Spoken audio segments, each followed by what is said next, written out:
corner of empire, from Malta to Singapore.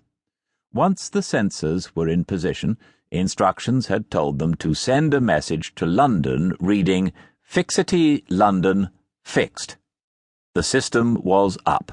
At midnight on the 2nd of August, 1914, a global system of interception had been instituted.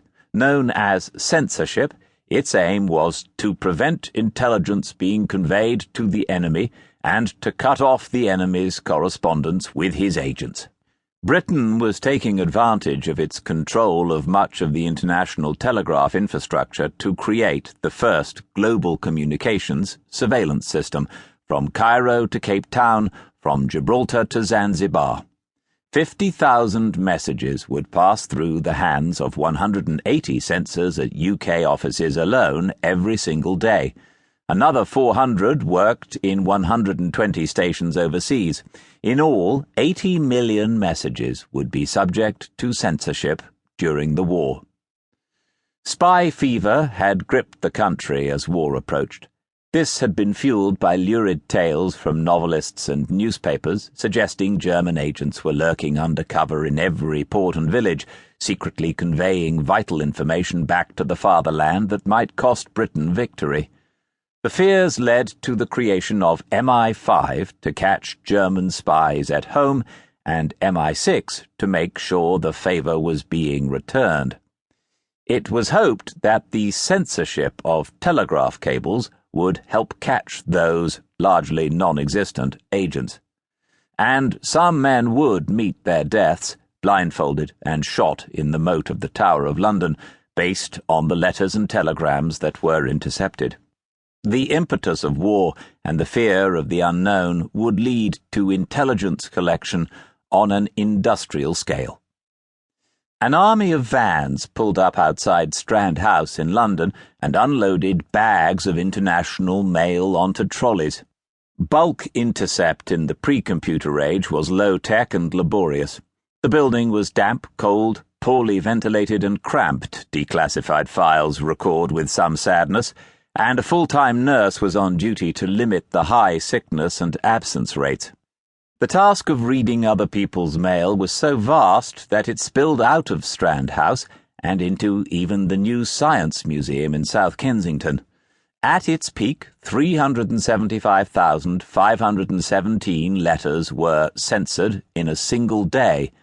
At the end of the war, it was reckoned that 630 million letters had passed through the system, with 1.3 million of them stopped for further checks. How were these selected? Letters to and from certain addresses and names on a blacklist were intercepted, the most sensitive being sent straight to MI5.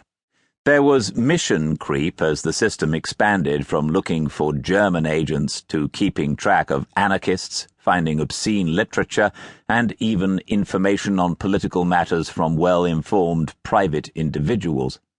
Members of Parliament could have their posts stopped, since discontented soldiers at the front frequently communicated their concerns and supposedly sensitive information by letter.